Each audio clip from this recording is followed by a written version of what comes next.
things when we mention it. One, the legislation is not a new legislation. Article 10 has been in the decree since 2008. But it was never really implemented. Then, at one time, it was, in one particular case, it was implemented. And the party involved took the government to courts and won the case.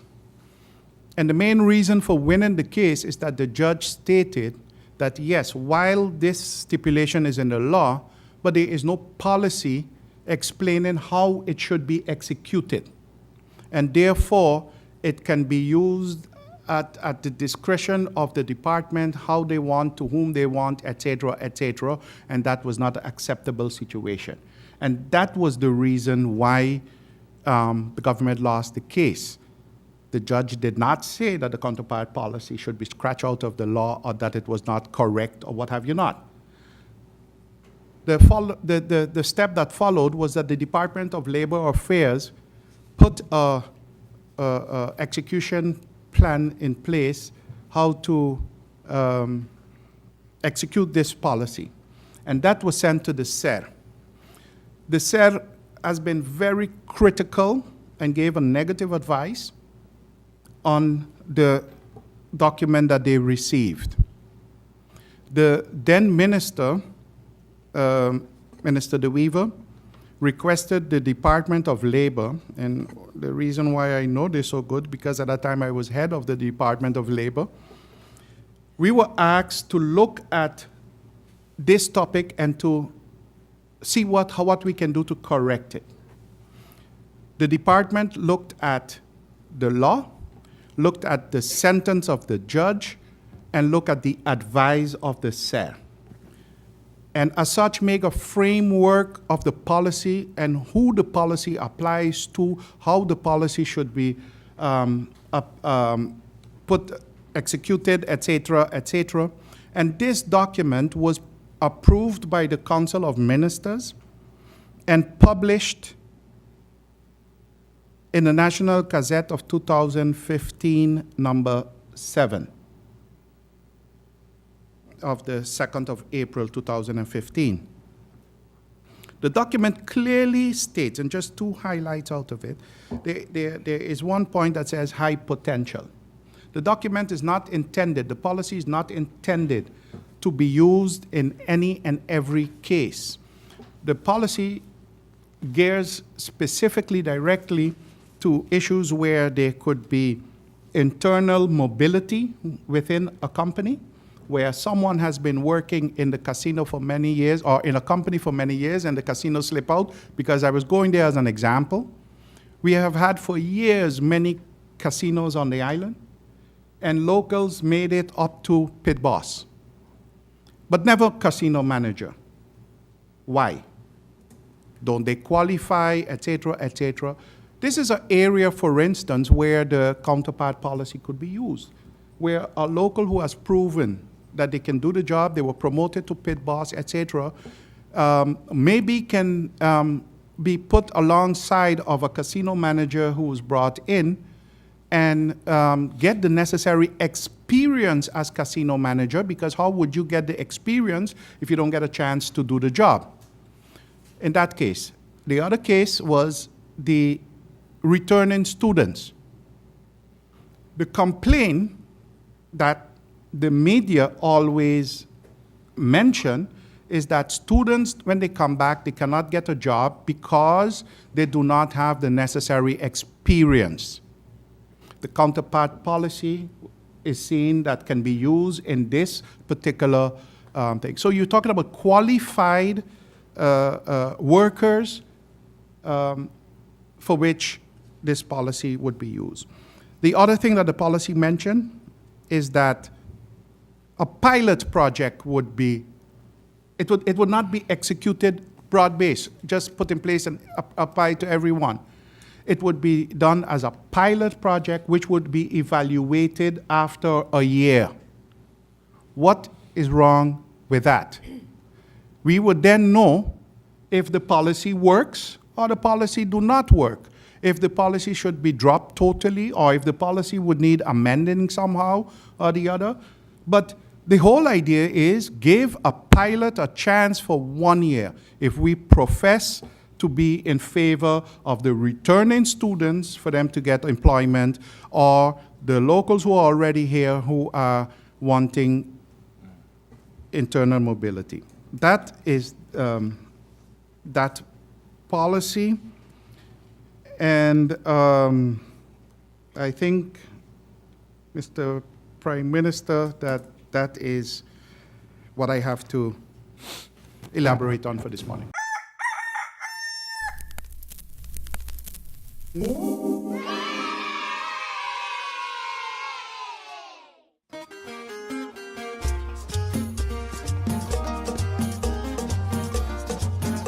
Our festival village will be open all day long from 9 a.m. to 9 p.m. Come out and support the booth holders, enjoy some of our local dishes. The parade ends here.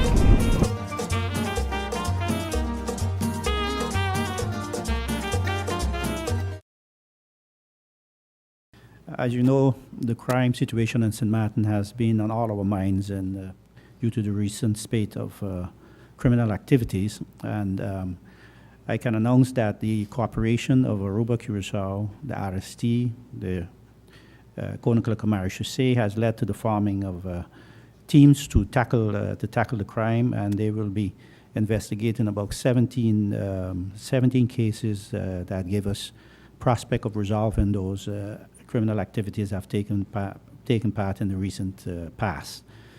The joint patrols are continuing, and they are proven to be effective until now.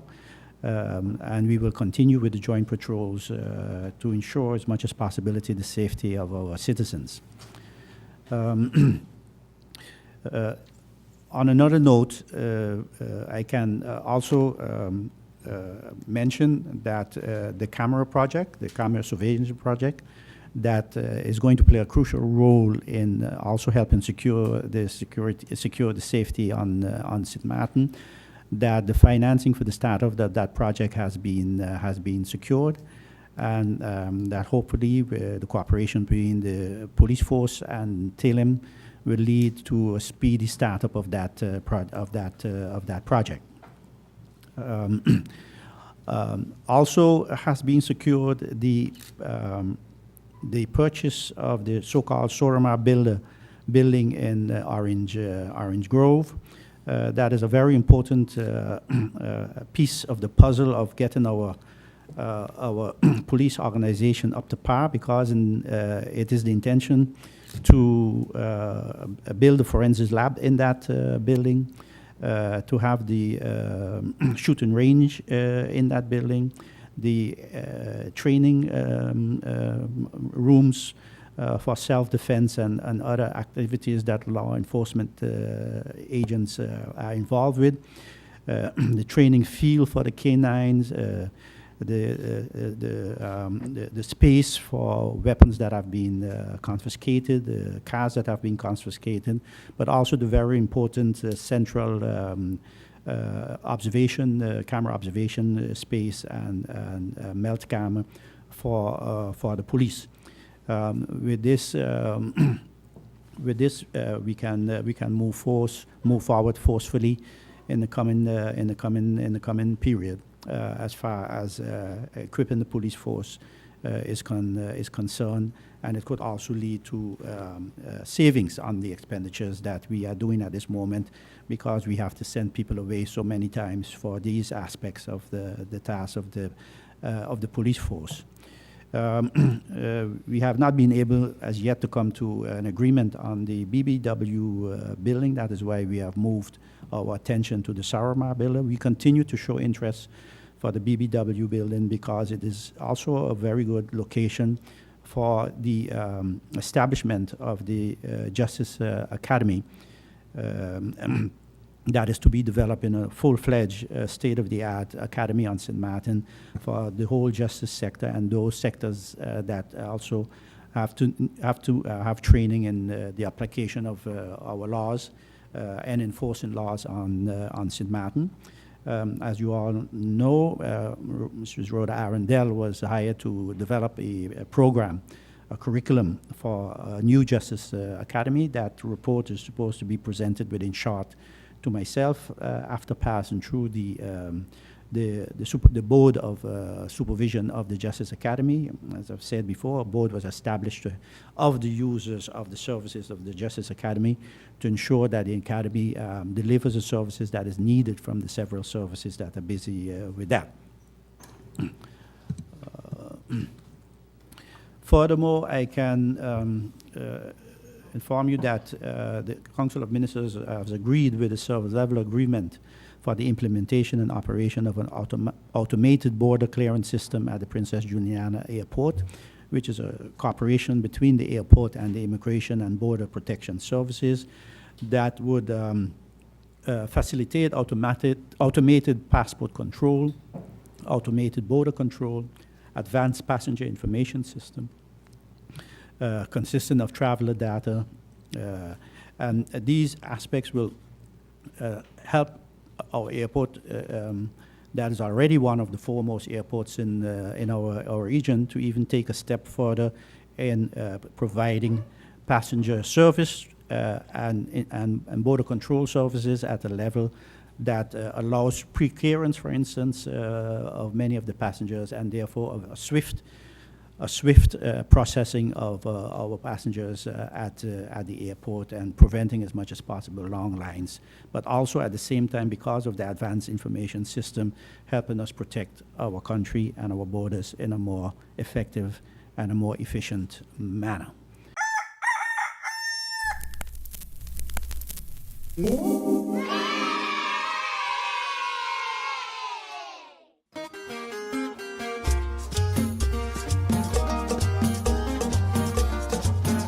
Welcoming you to come out here in the boardwalk on St. Martin's Day. It's quiet now, but on St. Martin's Day it's going to have lime and spoon, wheelbarrow race, three-legged race, jumping in a bag, fun activities that you and your children can enjoy. So come out, we will have fun.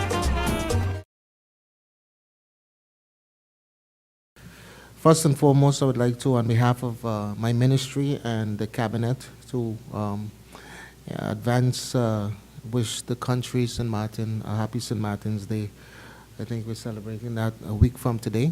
My ministry is busy assisting the Ministry of Culture to ensure that all of the festivities and the arrangements for those festivities happen smoothly.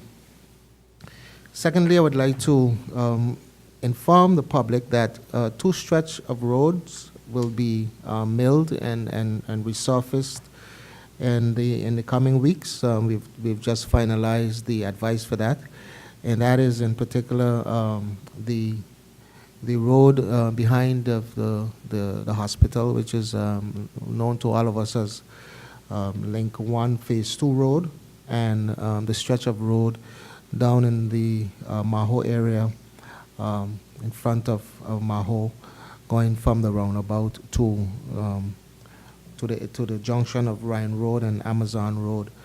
That the preparation for the resurfacing has been finalized, and that work should begin shortly. In the past week, my ministry, myself in particular, and an advisor, met with the board of the St. Martin Housing Foundation, and we're in the process of preparing a press release to the public with regard to all of the points that were discussed in that first initial meeting. I think it was about in the last press conference I mentioned about the repairs to Front Street and Back Street. That is ongoing. As a matter of fact, it was a topic of discussion within the Council of Ministers, and what we have decided to do is to engage the Harbour Group of companies with this project to, as you know, the harbour and the cruise industry benefit mostly from the image of Phillipsburg, and they will be, a meeting is scheduled for next week, due to the fact that the director of the harbor is away this week, so that we can together see what can be done to those repairs within short. The Prime Minister mentioned in his initial briefing about the airport FBO building, and I would like to touch on that. I think it's important for the general public to understand that the ministry, the Minister of Romy, isn't in the business of hindering progress in terms of the airport development.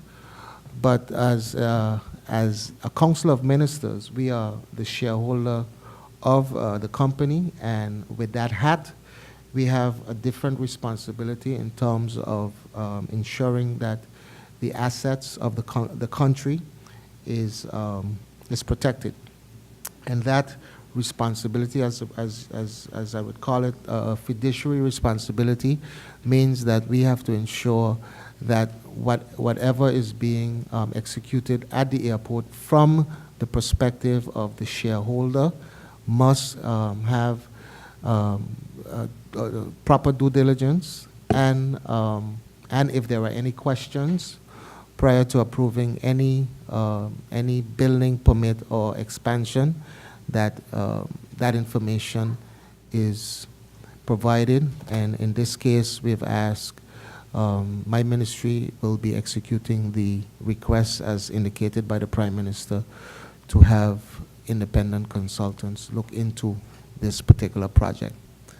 We all are responsible for the development of this country, and I have always stated nothing is lost once things are done right, and it is the intention of this Council of Ministers to ensure that these type of developments that has a direct impact on the economy of the country and the image of the country is done in the most effective and proper manner. Prime Minister, thank you. Thank you. Just one second. Minister of Justice. In my announcement, I forgot to announce that in our recent meeting of the Council of Ministers, the financing for the expansion of the prison has also been secured, so that project can also move on. Very important. Thank you very much, Prime Minister, and of course, members of the Council, for your opening remarks. I'd like to open the floor for questions the media might have. I start at this end of the table. Leader, good morning. You have the floor. Good morning. Thank you, Cedric. Good morning, Prime Minister, ministers of the Cabinet. My first question is for the Prime Minister. The decree that has been now published in the National Gazette, is there a possibility that when the new cabinet comes into place that decree can be overturned and the whole idea of elections can be put off? That's been the question all along this week. We have taken note of the comments about changing the decree, pulling it in and come with another decree. We have the three judges, the three persons who are judges in their daily life that was advised the governor. In their advice, they said no, only slight changes could be made to it. There's other advices from other professors and other legal minds that say it cannot be withdrawn because it will then take away the substance of the Article 59, which is to dissolve Parliament and call elections immediately. But there's a few things I need to explain, and that is that people say, well, why elections on the 9th of February, which is a Tuesday, and not on a Friday? The reason for that is that these are snap elections, and when snap elections are being organized, it is the responsibility of government not to cause any delay outside of the law, and to give the voters the right that they have immediately for them to make use of it. Secondly, the process of the resolution being completely signed and published, the process, it's law now. So right now, with the resolution the way it is, the voting public has gotten a right for the 9th of February, which originally, according to the laws of the country, they had in 2000, they would have gotten in 2018. And I think it is very difficult, it's impossible for anybody, any government, whether this one or the government that's coming in, to just stand up and to take away the right of the people to go and vote on the 9th of February. I think that will be very, very unconstitutional. And I do not see, and together with me, a lot of scholars do not see how that is possible. Certain legal minds say that that will open a Pandora box of cases from the community towards government.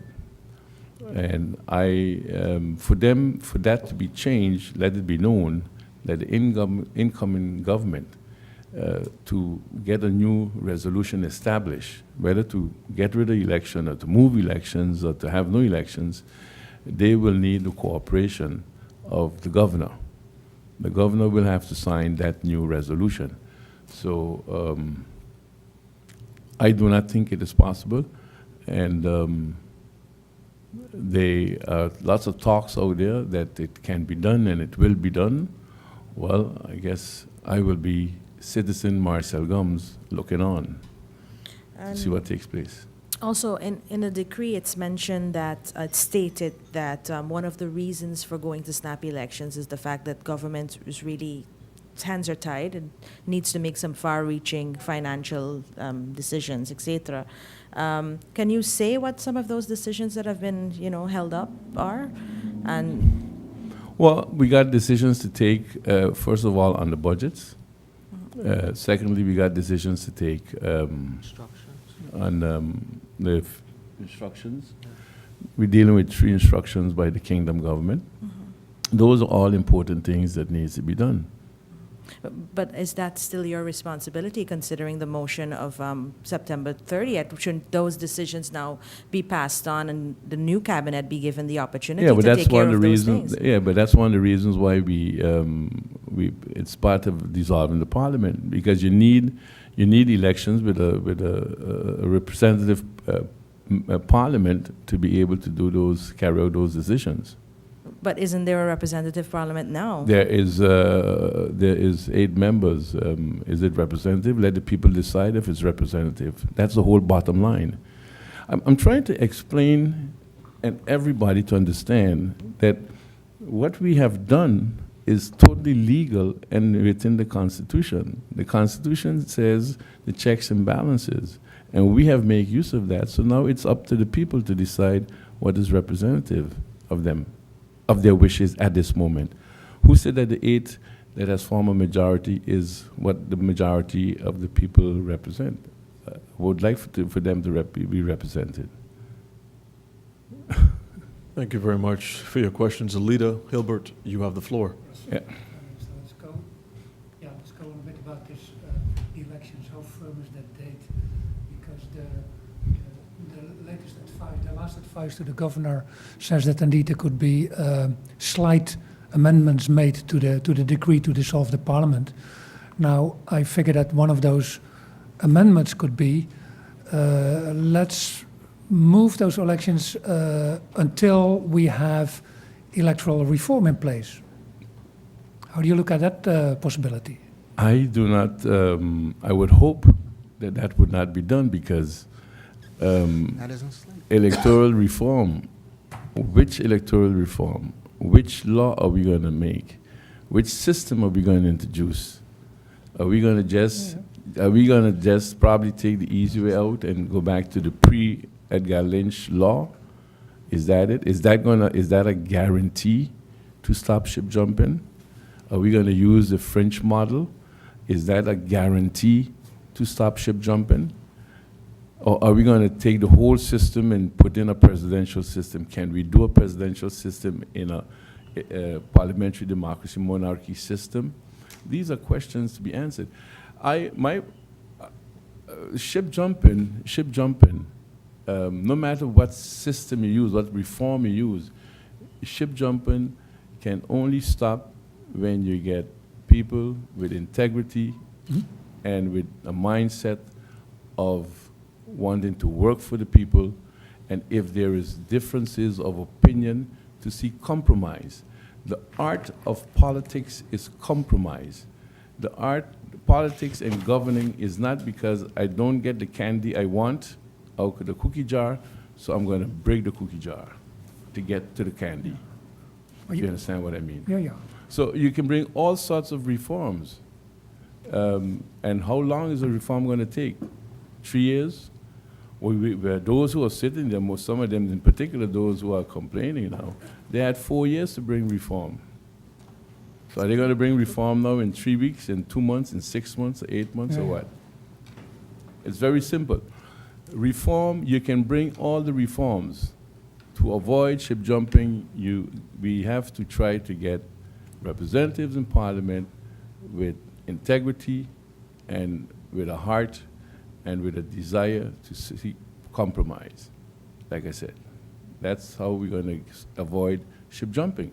And it might take a while in training and in realization, and maybe with the results after this election, some people would be woken up and notice that with dissolving of Parliament, call new elections, they will not get the support of the electoral voting public to be re-elected in Parliament. And maybe that will be a sign for them to, check their mindset and their integrity Yeah, yeah. and not doing it again.